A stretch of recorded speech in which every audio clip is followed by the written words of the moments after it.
thank you everybody for joining us today. This is one time in a row so far that we're doing a program like this. We hope that we might be able to do more of this as time goes on. But it occurred to us that this year of all years, it might be a nice foray into the preparation for high holidays to spend a little bit of time at least with one prayer. As we began our work on this, we consistently narrowed the scope of what we thought we might be able to accomplish in the course of an hour, because that's the nature of the beast. But what we're hoping to do is this week and perhaps another week before Yom Kippur, to take a look at one or two of the prayers that are especially powerful, well-known, and have perhaps more to say than usual in the kind of year that we are in. First of all, as a sound check, is everybody able to hear me okay? Yes. Yes. Okay. I don't take that for granted, so that's good.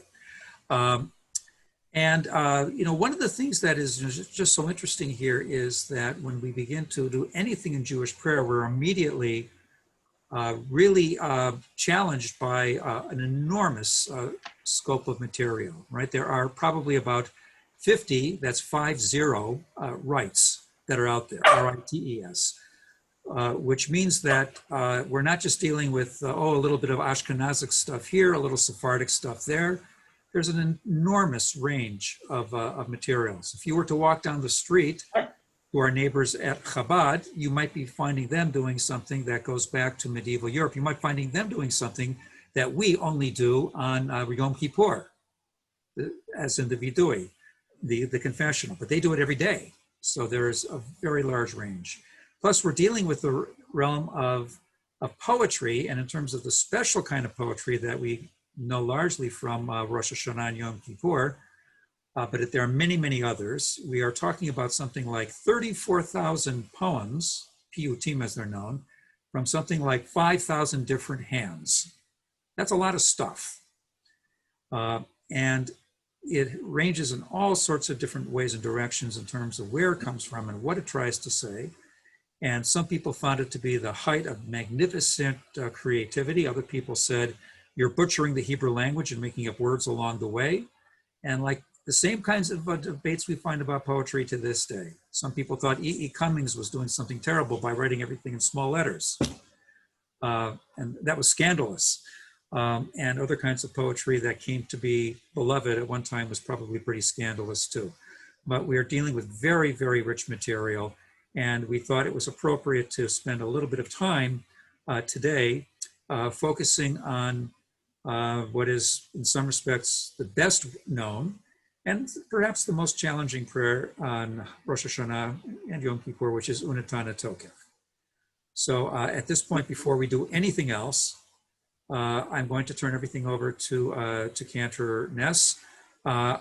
I think that we're not so many people that we couldn't conduct some thoughts and feedback verbally, but we certainly have the chat feature activated as well. So feel free to use that. So I'm going to stop now and turn it over to Cantor Ness. Otherwise known as Joey during this time of the year, especially between Rosh Hashanah and Yom Kippur, but more on that later. It's interesting that Rabbi Rosen talked about all the poetry because, I remember when I was a student at the seminary, and even before that, when my father used to take me to shul, the machzorim were about, they could be more than 1,000 pages. And certainly there has been a great reduction of all that magnificent poetry, and equally so, a great reduction of what is called Sinai tunes that were part and parcel of what was the musical oeuvre of liturgical Jewish music. So with that, so we have lost a lot of that, but that's for another talk. Let's go right to the Unatana Tokef. It was purported to have been written in the 13th century by Rabbi Amnon of Mainz, or Mainz in Germany, who, by the way, this rabbi, a part of this one story, I don't think there's any other mention of him. There's no writings, there's no anything, pretty much unknown in Jewish history. So he was pressured to convert to Catholicism. After a kind of a delaying tactic, I think for 3 days to consider the offer, he promised to come to the bishop and, to tell him he didn't even go. So as a punishment, they amputated parts of his body, and obviously, as he lay dying, he's asked to be carried to the synagogue, where he recites that original composition of Unatan Tokef with his last breath. 3 days later, as the story goes, he appears in a dream to Rabbi Kalonimus, he was a great scholar in Mainz, and he asked Rabbi Kalonimus to record this prayer and put it into the Machzor. Actually, this story was told in the 13th century, and I believe they were maybe in whatever 10 something is, that's the 9th century, I believe. So this is old stuff. But in addition to that, if you look at history, this piece is also recorded in the Cairo Geniza in the 8th century. Bits and pieces of it and stuff like that, so, or a lot of it. So, we don't know where it actually comes from for sure, but it's an incredible, powerful prayer right at the beginning of the Musaf service. And it talks, if one thinks about what we are going through now with the pandemic, with just everything, the uncertainty of life and where we are and how things will be, this prayer, I think, speaks directly to that score. I'm going to talk about a few versions. I'm going to go as quickly as I can, so let's just share the screen. I'm going to show you the one that I wrote. And this goes, I'll give you the refrain. Unitane tokef kedushat hayom, ki hu nora ve'ayom. I don't know where I got that melody from, and that's I don't know how to explain that. But the idea is that I would sing it, and then the congregation would join me as a kind of how I felt, as a kind of a witness to those words, that we should speak of the holiness of what this day is. So you have the Chazan giving the initial message, but it's not complete until everybody sings. Now, that was my intention. I'm going to go very quickly through this. This is a fairly long piece, but I want to just show you what I did. There has always been a tension in the clergy, and I'm not talking about Jewish clergy. I'm talking about clergy, specifically Western clergy, and the musicians that have provided music for that liturgy. Always a tension, and to the fact that there have been edicts in history, specifically in the Roman Catholic Church, that have told composers to stop it. In other words, stop being overly creative. We just want the words to shine, and the music should just be as a background kind of thing. Now, if you're talking to me about that, I have an issue with that, because if music is just to be a background, why use music? I mean, the words say everything. If music doesn't have to interfere. But I believe in my heart and soul that music offers a parallel message, or it has a way of magnifying the intent of the words. And so we can go in that in much greater detail in another lecture, and I would love to talk about that because it's something very important to me. But just giving you a very mundane examples of what I try to do. Uva shofar gadol yitaka, the great shofar will be sounded, and the kol demama daka yishama, but even so, the still small voice will be heard. So, I mean, I'm not going to over sing right now, but Uva shofar gadol yitaka. Now, why did I put those triplets there? I mean, it's funny because I don't think about it when I write the music, but I suspect I was trying to imitate a shofar. Ba, ba, ba, ba, ba, ba. Okay? So I mean, this is the first time I've got the chance to explain what I've done, and I know what I've done with every phrase. I think about the text. I'm not trying to write beautiful music. And for those of you who know me really well, that has never been my intention. My intention is to write music that affects, and quite frankly, to be more honest, music that affects me. not the listener, but me. Hopefully, if I'm honest with what affects me, then the listener will say, yeah, I see what he's trying to do. And I think that's the most effective way for me uh, to to communicate. Because when you have someone, and I've known, I've used this example before, when you have someone you love, and you say I love you, that's very nice. But it's nice once in a while to grab them on the shoulders and say, wait a minute, I really, really. But then that's when it comes clear, that there's, it's almost a visceral feeling. So Vishofar Gadol Yitaka, and the still small voice, you'll notice a P there. That's for piano, right? If you'll notice here, forte, it's big, and piano is slow. Vikol demama daka yishama, or to that effect, okay? So I think I made one more example here toward the end. Yes. Kivakarat, as a shepherd examines his flock, you will review the number, and you will review, number, and count. So I was thinking, a shepherd, who knows how these thoughts come in your mind, and I don't like to be scientific about my thought this and that. I'm not a linear person at all, but I was just thinking into my childhood when I was in Israel, and I was living in Netanya, or actually this Shikundora, which is a little place where they accepted Olim in 1959. I was 5 years old, and I was in the fields a lot. There was a big field with poppies all over, and there was Bedouins there, and they let me watch the sheep from time to time. And so I felt kind of like a pastoral kind of thing. Kevakarat roedro mavir tzonotat shivato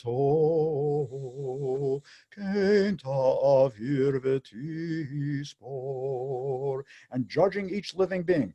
V'tim nevetiv kod nefesh kol achai, et cetera, et cetera. So that just gives you a little example of what I have tried to do in this Unatat and Tokaf, which we've been singing for a number of years in our synagogue.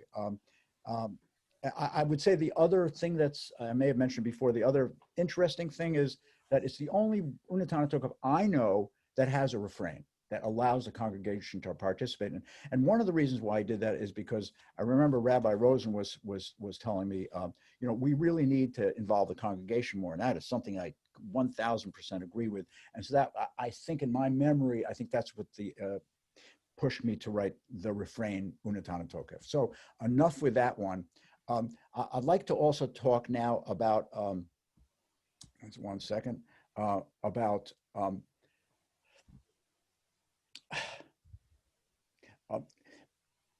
a cantor that comes from the old school.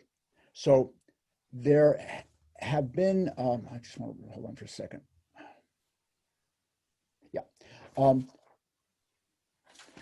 In the first 70 years of the 20th century, cantors came from a place where there was continental anti-Semitism, which included, in addition to the general poverty and general exclusion of the Jewish people from cultural activities, it included the pogroms and the Nazi murder machine.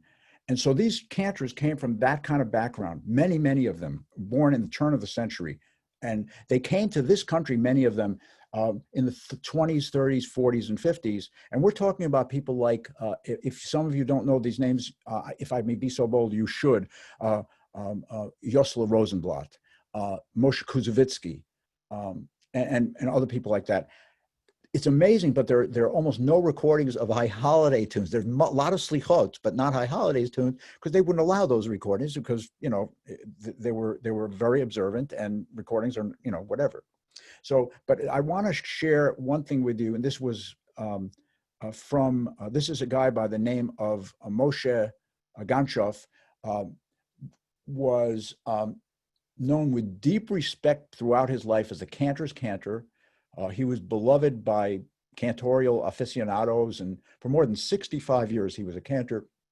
I think he died in the 90s.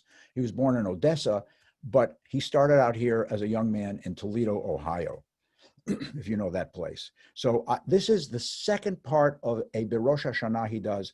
I would like you to listen to the Ashkenazic temperament of his singing, because it's very different than you would from Israel. And we will have an Israeli Unatana Tokef a little later. This is maybe 2 minutes of it, and then we'll go on.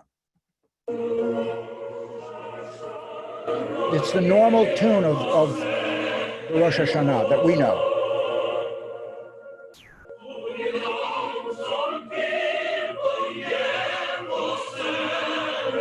Now he repeats this tune.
And it goes on. I don't want to take too much time, but you get the idea.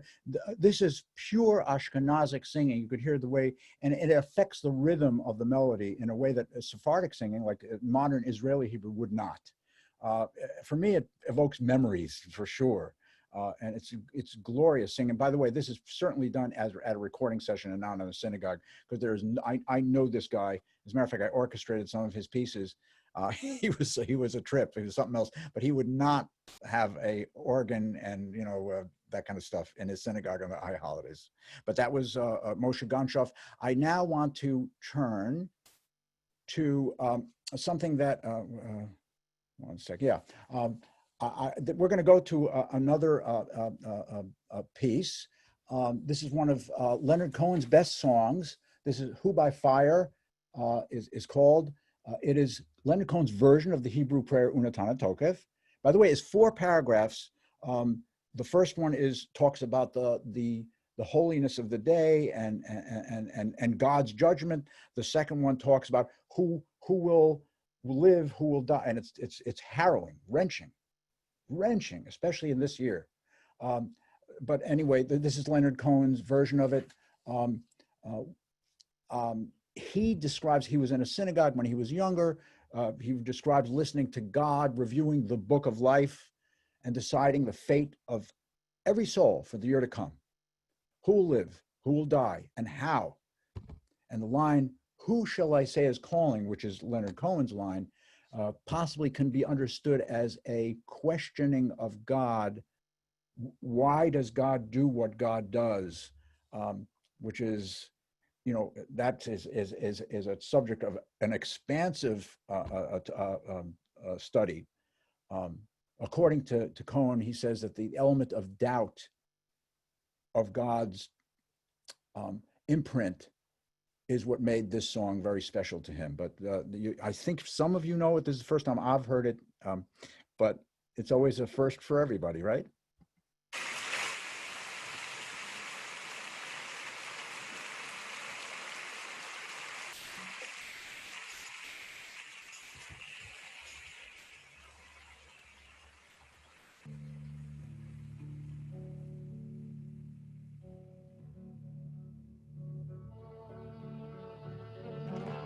He uses Middle Eastern instruments, which is a fascinating touch.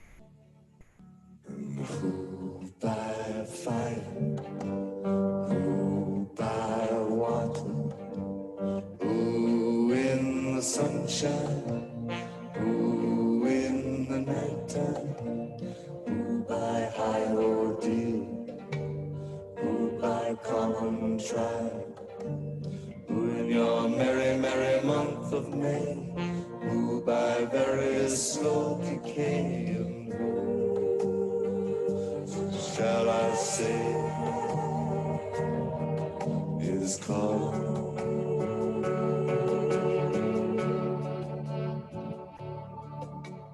who in her lonely slip, who by barbiturate, who in these realms of love, who by something blonde, who by avalanche, who by powder, who for his greed, who for his hunger, and who shall I say is called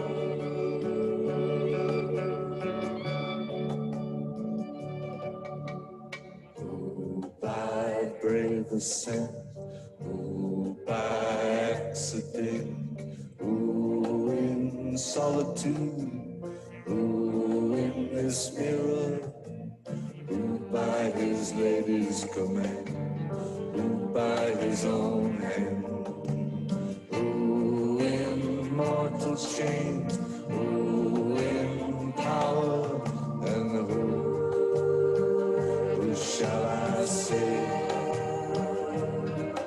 is called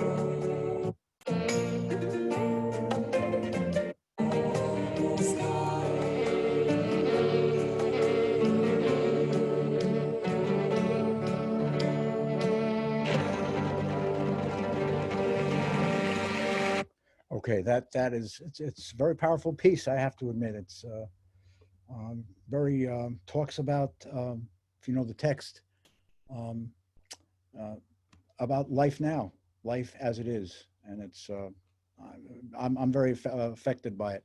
I'd like to give one more example of an Unetane Toka. We've so far given three. In 1990, Israeli composer Yair Rosenblum composed a new musical setting of this Unetane Tokef. This version was first performed at a memorial for 11 soldiers from Kibbutz Beit Hashita.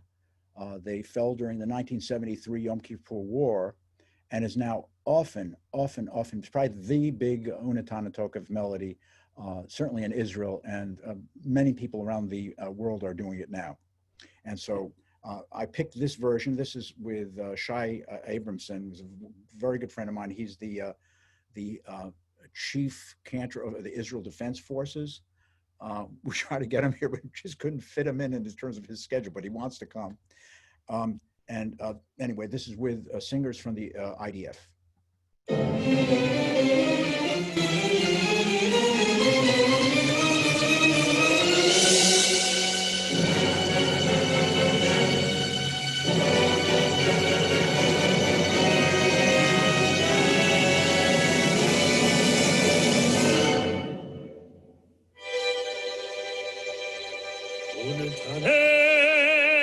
תוקף קדושת היום כי הוא נורא ואיום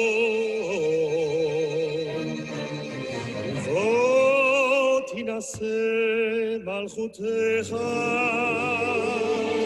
ויכון בחסד כיסאך, ותשב עליו באמת, ותשב עליו באמת.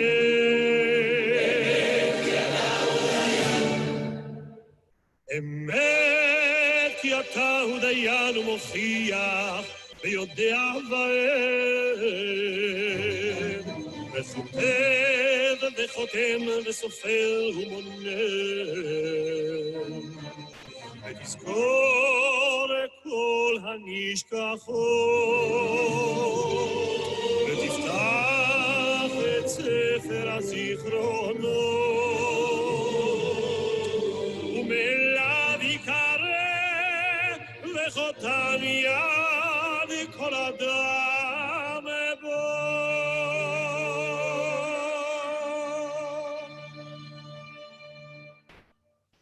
ובשופר גדול ייתקע,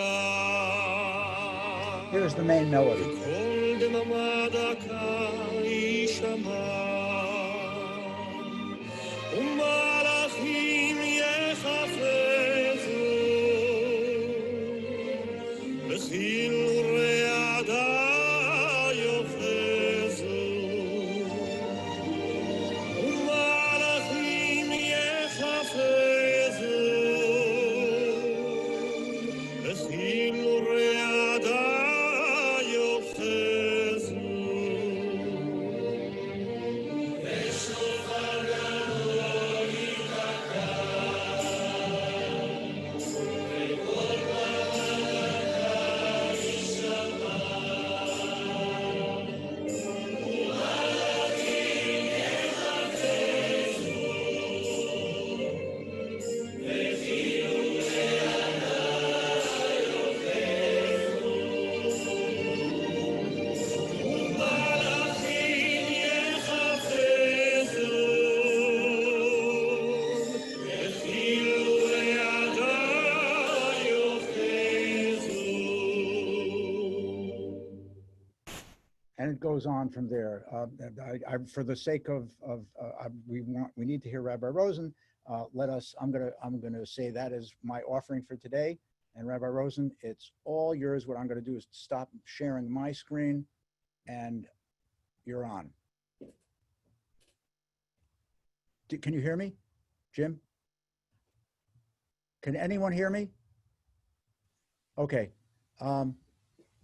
So I just lost your audio, Chazan. Okay. Okay. I think everybody else heard me, and Everybody else hearing okay? Yeah, I Okay. cut it off just because go on and Okay. I want to hear what you have to say. So it's all yours. Okay, thank you very much. And this really is following the idea that in so many respects, whatever words are on a page, they come alive by virtue of how they are communicated. And music very, very much is the message, not only for Unatana Tokef, but for everything related to anything in synagogue life.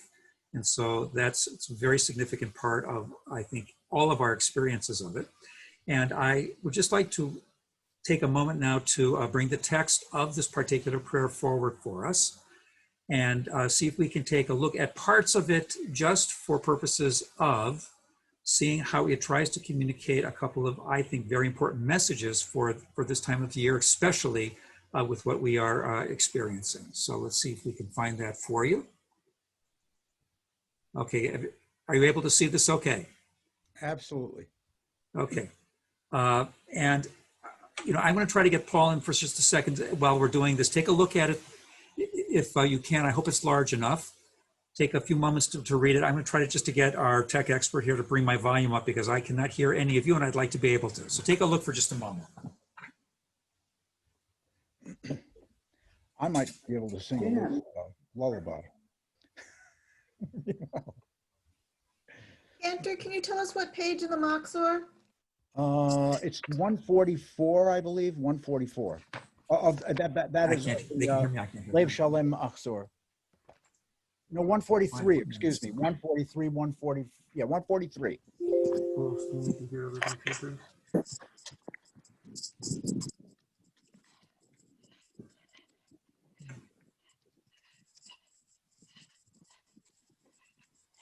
Okay.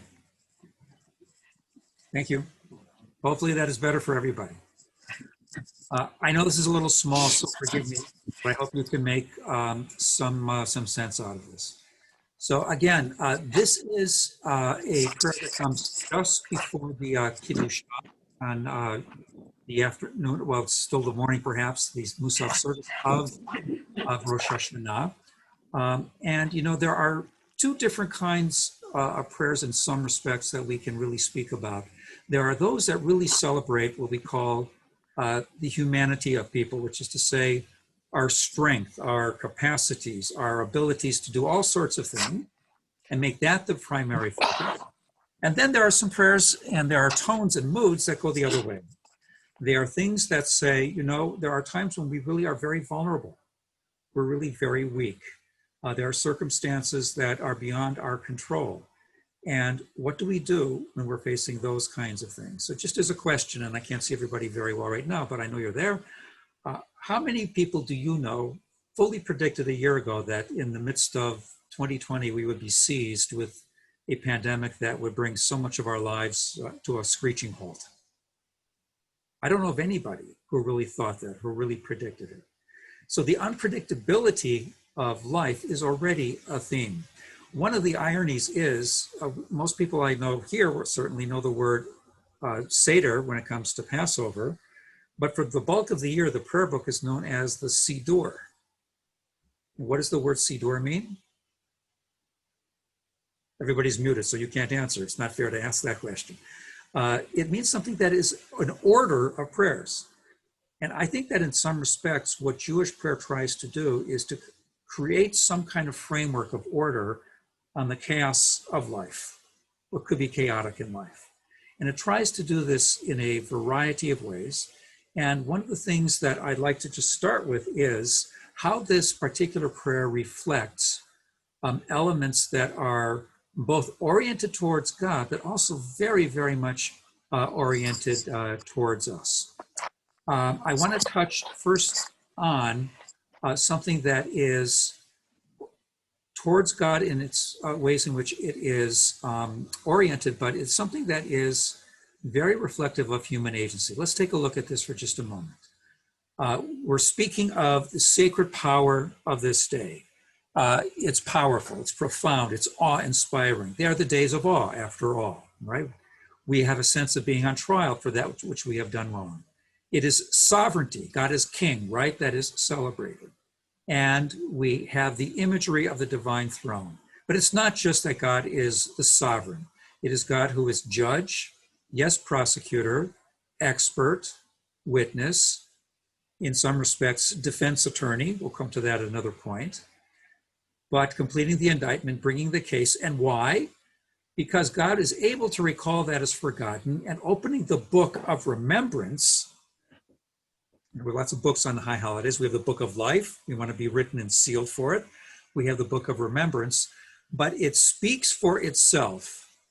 For our own hands have signed the page, right? It's as if the book is self-written by us, by our deeds. And then we come back and see that this is essentially our imprimatur. And then the idea that we are all capable of, or rather, in a sense, not capable, but rather are liable for being able to follow through in the judgment process. But we're going to take that apart in just a minute. Let's take a look at the part that is the most harrowing for just a moment and see how it communicates that. I want to take a look at for just a moment, not just the idea that on Rosh Hashanah it is written, on the fast of the Day of Atonement it is sealed. Okay, who is missing from this paragraph? Right, which subject is missing? And note the kind of the flow of the positive and the negative, right? So we start with the negative. Who's going to pass on? How many will be born? Negative, positive. Who will live? Who will die? Positive, negative. A long life, positive. Come to an untimely end, negative. Who by fire? This really sounds like Leonard Cohen. Who by water? Who by sword? Who by beast? Who by hunger? Who by thirst? Who by earthquake? Who by rampaging fires? And who by plague? magefa. If that doesn't cause people to pause and stop, I don't know what will. And if you think about all of the people who were otherwise very healthy or relatively healthy, who may have very well survived even with underlying conditions, or by those who just out of nowhere were really seized by this illness, it's a heart stopper on every level. And then we go back to the positive, negative, back and forth. We have peace and troubled, positive, negative. Who's serene? Disturbed. Tranquil, positive, tormented, negative. Impoverished, negative, positive, enriched. Who will be brought low and who will be raised up? So here's the question. What is the force of this kind of positive, negative, and switching around that we have here? Why isn't it just follow a natural pattern, either start with negative and go to positive or vice versa? Why do we have it switching back and forth? That's really the question. I can see the chat here someplace. I can maybe see what everyone's saying. Keep us off balance. It keeps us off balance, okay? The prayer, is it meant to intentionally keep us off balance? Or is it a reflection of reality? They're all questions that we can't answer. So why should there be any logic to it? Okay, so maybe there's that sense of the randomness, things we can't answer, so that maybe there is this kind of radical honesty about the prayer that seeks to speak to the issue of what life really is. Anyone else have a thought? Hard to see everybody right now, but there we got some more of you.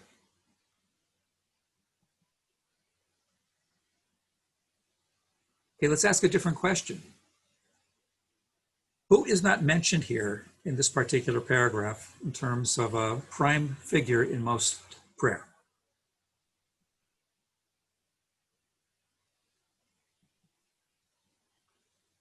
God? God. There's no mention of God, right? There's no mention of God. And this is one of the great struggles that people have had throughout history, and that is this.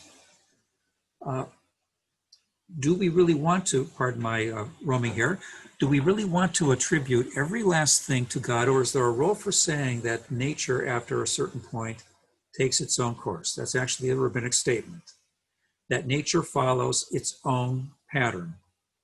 And once you have natural things taking place, you can't expect to have God intervene in all sorts of ways. There's something very radically oriented towards the natural world that says that in a midrash that God speaks to Adam rather and says, you have the power to name everything. You have the authority to do that. Take it seriously and make sure you watch over this garden very, very carefully, because if you don't, I will not be able to save it for you because you're responsible. So there is this sense of radical human authority, if you will, to be in charge of that which is within our midst. Now, I've come across something that's striking to me, and I don't know how you feel about this. There are many, many situations where people entirely appropriately and with great righteous appropriateness ask about God being absent from people's suffering. There's nothing unkosher at all about that question. What I have found is relatively less of that, and it might just be my experience, I don't know what your thoughts are, when it comes to both the fires in California and in the West, and also the plague. I don't know too many people who said that this is a divine punishment for things. I don't know even that many people who've said, you know, God should have stepped in early right on to stop all of this, because after all, it's hurting people, as opposed to the idea that this is a really very powerful unfolding of what human beings have been doing with our natural world and life as a whole. Anyone have thoughts about that?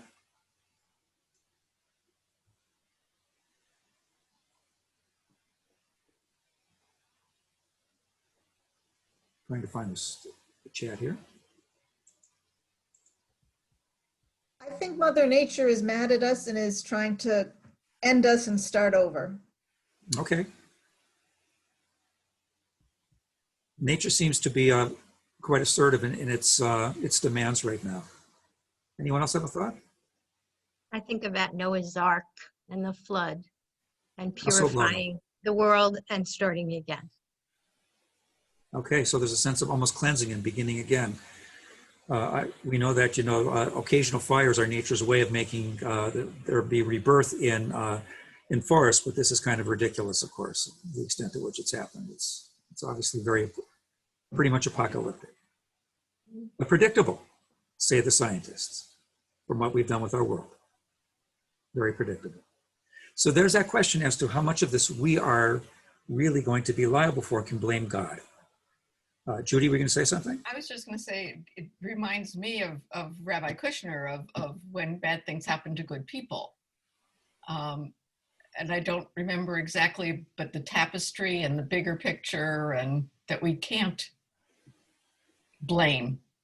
So I guess that's kind of the same thing that people have been saying. Right, right. And, one of the things that I think is very powerful is when we have the passage a little later on in Tanatokif that Cantor Ness referred to as the still small voice, as opposed to the loudness of the shofar. The still small voice, well, everything is a biblical image in one form or another, comes from the time in which Elijah goes to find God after a very kind of radical act on his part. And he doesn't find God in earthquakes and in fires and in all sorts of terrible natural phenomena. He finds God when it's a kind of a whispering voice that comes to him. Kushner's take on this is, and I think it's been helpful for many people, that God is not the force that brings the earthquakes or the fires or the plagues, but God is the voice that brings the courage to help heal, to make it possible for us to be active in our being assertive about life as a whole. And that is very much the role of that. And so many have stated that really the role of prayer, and this one in particular in many respects, could be not so much that it's entreating God to make everything good, but to give us the sense of relationship, of being in the divine house, of being able to be active enough to be able to counter the chaos, to know that we're not wasting our time in doing that. Okay? If you look at the prayer as a whole, the word avar, as in to pass over, right, to pass on, occurs 7 times. It's a very important word. There's a sense of the fleetingness of life and of time, but it is also something that gives us pause because of the way in which it appears in the consciousness of the writer here. Look at this line here. All that lives on earth will pass before you like a flock of sheep. They pass before. There are those who said that really it's not supposed to be a flock of sheep, but if you look at the Hebrew, it's not kivnei marong, like a flock of sheep, but kivnu marong, like soldiers marching before a reviewing stand. Okay, anybody here with military experience? Anybody here who had the sense of, well, gee, the purpose of the military is to cherish the individuality of every individual, and to say, you don't feel like marching today? Well, that's okay. You don't want to do boot camp? Fine, no problem. That sense of it. But sheep, each individual shepherd, member of the flock, is very, very precious and is to be treasured. And remember the story of how Moses is chosen. It's a midrash, but it's a story of why is Moses chosen. He's hard of speech. He's a pampered prince. He doesn't seem to have all that much going on for him. This is before even that we see him picking up himself and standing up against the oppressive taskmaster and the slave fighting the other slave. He is one who cares deeply about the sheep. He goes to great lengths to bring one a lamb that's been wayward and brings him back to the rest of the flock. That's why he's chosen. And that's what, in a sense, God would want us to be able to see as well. And there are 2 other elements here, and there are so many more, but I just want to touch upon them and make sure that we have an appreciation for what I think they might be saying. One is very powerful in the way it's sung, right?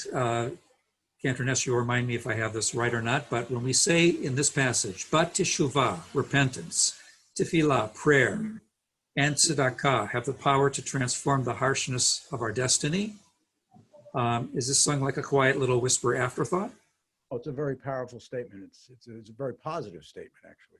Okay, and so musically, how does it go?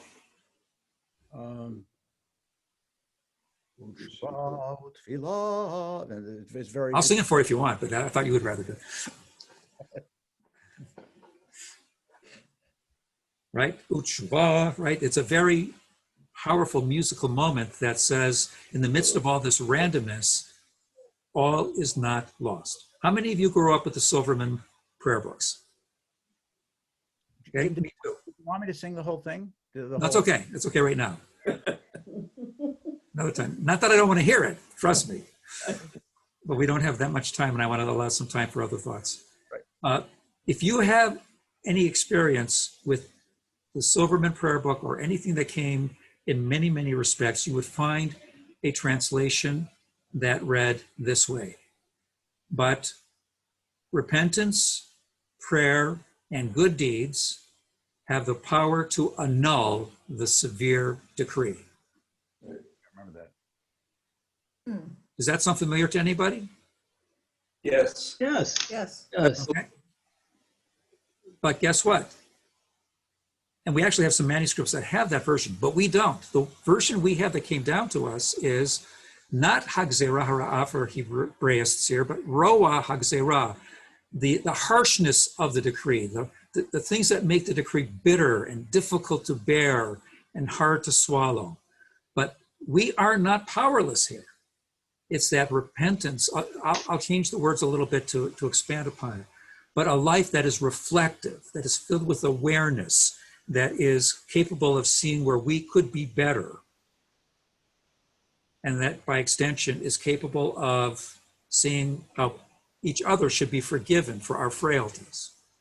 And prayer, not because we're so pious, all of us 24/7, but a life that is capable of being able to be open to the broader parameters of the world and the beauties and the things that are there that we can grasp onto.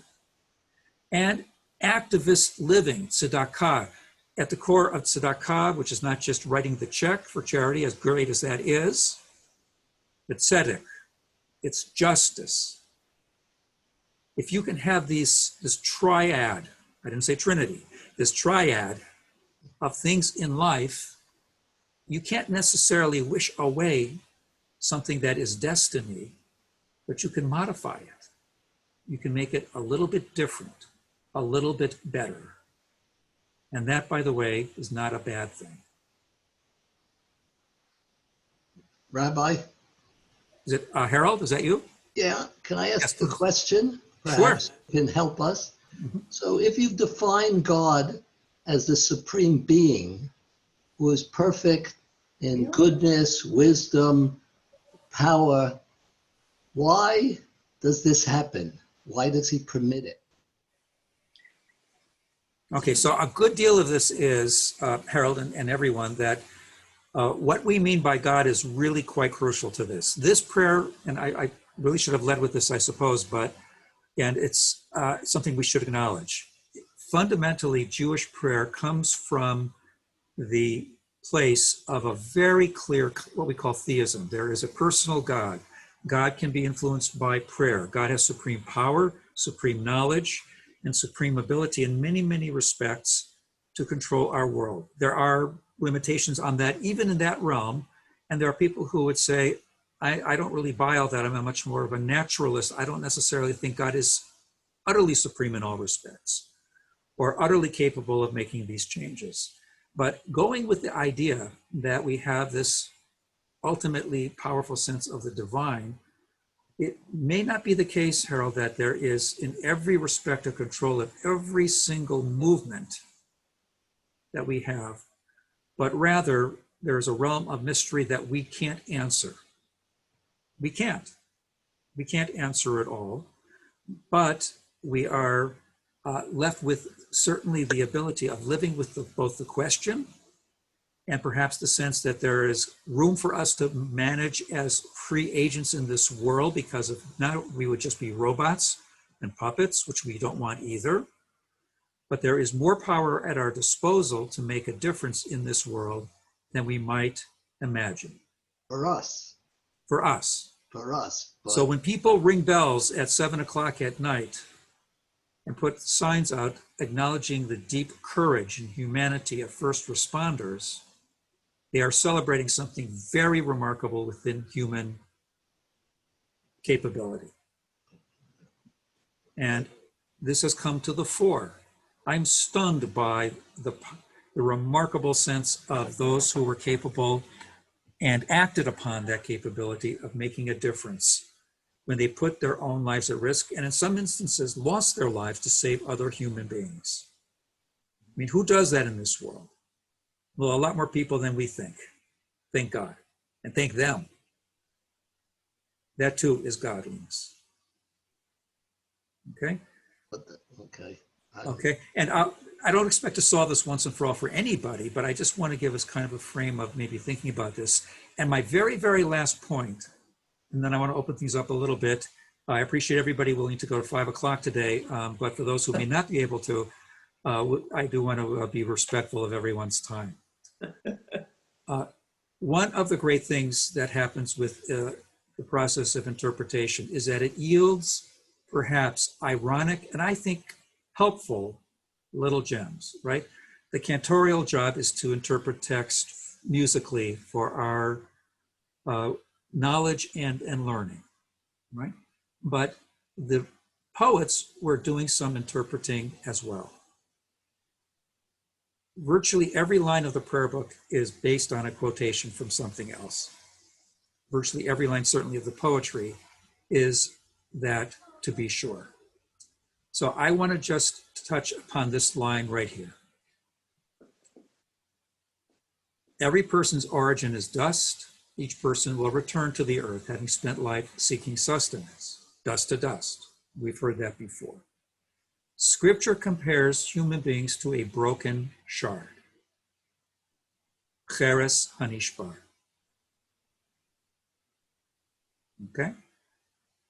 Can you picture for a moment a broken, anybody ever had the experience of trying to crazy glue back together again a broken vase or something? Some people are more successful at it than others. It's not easy to do. It's not easy to do. But here is something where the legal tradition of Judaism and the poetic tradition of Judaism comes to play a really very interesting role. This is courtesy of Rabbi Gordon Tucker. Let's see if I can make this happen.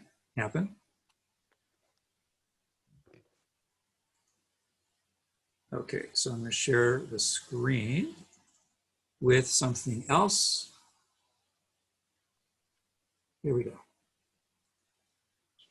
Okay, first passage here comes from everybody's favorite book of the Hebrew Bible, Leviticus.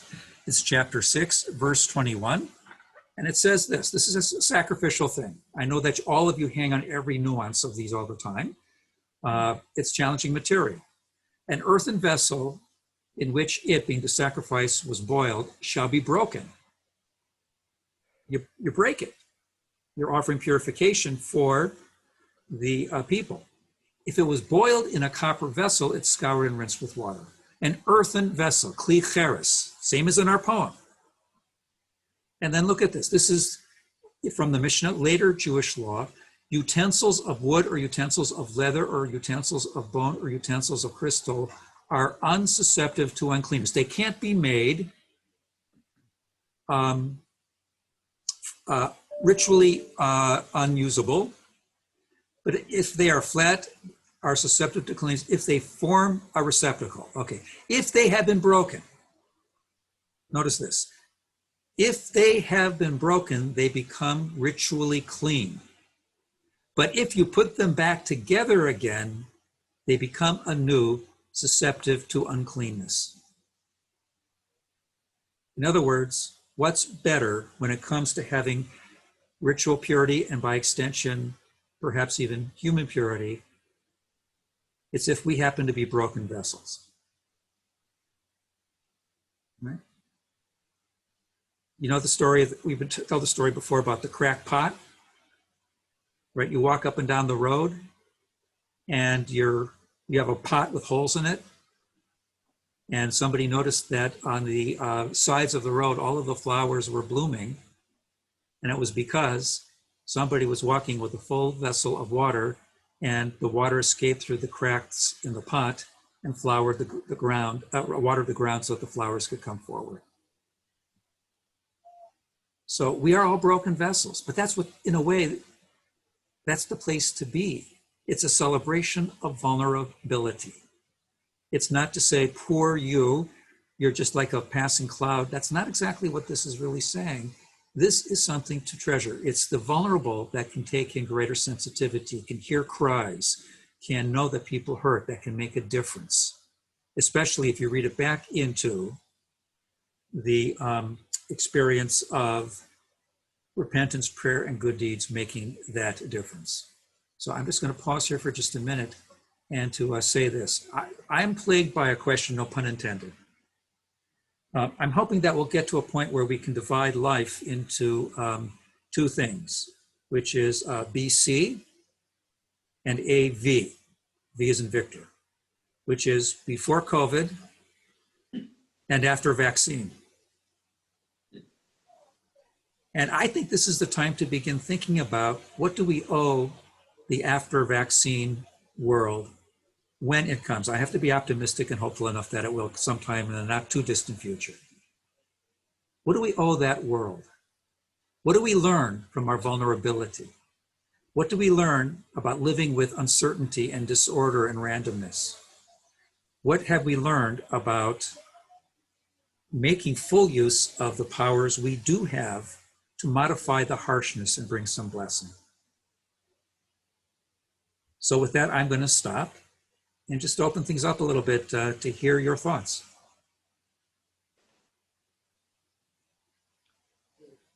Jim, I think one thing that we learn is that we really don't know what's coming next. It could be something good, it could be something bad. Okay, and if so, and certainly, Marshall, that could very well be, hopefully not, but it could be, what then is our task? To how do we cope with, how does something like a beginning of a new year Jewishly help us to cope with that lack of clarity? I think it's preparation. Okay, so there's hopefully some preparation for that. There's preparation for that. Anyone else have some thoughts?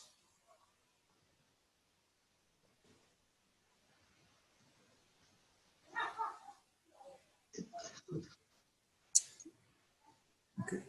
And I think it's, Jim, I think it's also that it takes, I forgot what Hillary Clinton said, it takes a village, takes a village. If not everybody, or if not a substantial number of people take the vaccine, it isn't really going to do any good for quite some time, because there still won't be the immunity. So it really takes everybody to get on board with it. Okay, we have to have the herd in place, I guess is the word, right? To make herd immunity, to make that happen. Right, no, there is a sense of community here. With all due respect, Rabbi, it should not take a calamity for us to be able to look at to be better. We should be doing that whether we've had COVID or whatever. That's what our lives should be based on and searching for without tragedy, etc., is to be better and to improve and to be good. Halavai, halavai. I guess that human nature is one of those things that hasn't changed so radically over the millennia. And that tends to be a piece of what it is. Maybe that's one of the reasons why the images here are so stark. You know, don't sit back and imagine that things will just always be the way they are today. You have to be prepared for sadness, if not in your life, then in other people's lives. But that doesn't mean you're powerless. It's pretty stark, to be sure, but hopefully it will be enough of a wake-up call to be able to say, we have to do things that are a little bit better, if not radically so. Whether it was terrible or not. Yeah, So, okay, so I think before I close out, Cantor, Ness, anything more from you that you'd like to share with us? I think this should be the first one of a number of them, actually. I've enjoyed hearing, it certainly opened up the meaning of the prayer for me, what you said.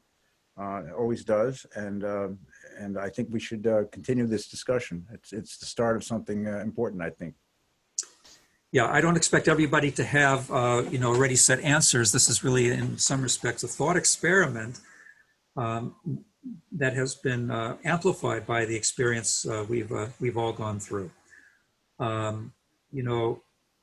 wonder sometimes if when we get to the Yom Kippur, and one of the other passages we would like to look at is the, Ashamnu and Bagadnu, the Alchet, the confessional, and to be able to ask the question, is there something God would like to confess to us that we should be prepared to hear? Because we have enough chutzpah in our tradition to be able to say, I'm all ears, God. What do you got to say for yourself? So more to follow on that. All right. Any closing thoughts for today? Well, it's going to affect my davening, that's for sure. What's happened, and it's just magnifying everything this year, as far as I'm concerned.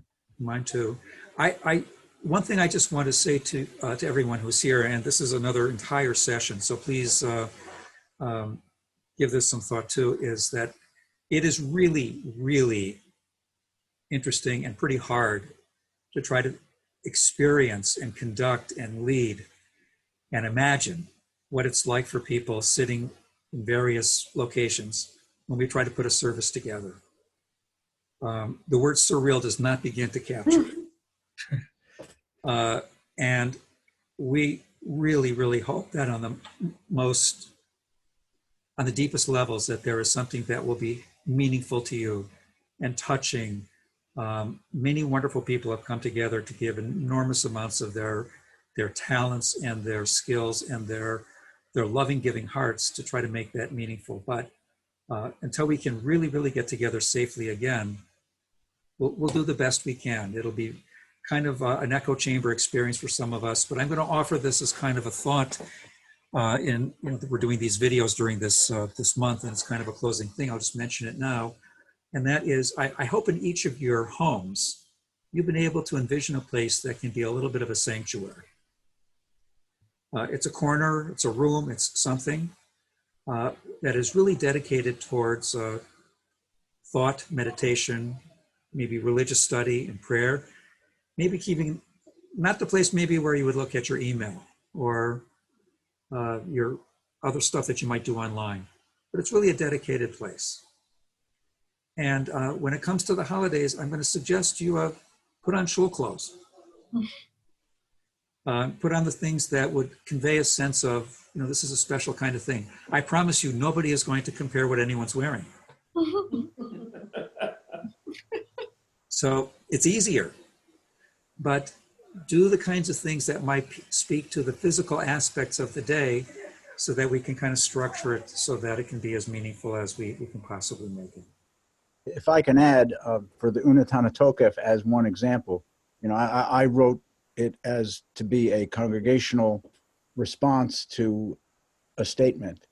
So yes, we don't have the congregation shoulder to shoulder with us, physically, but consider singing that as, when I sing Unatana Tokef, there's a response there.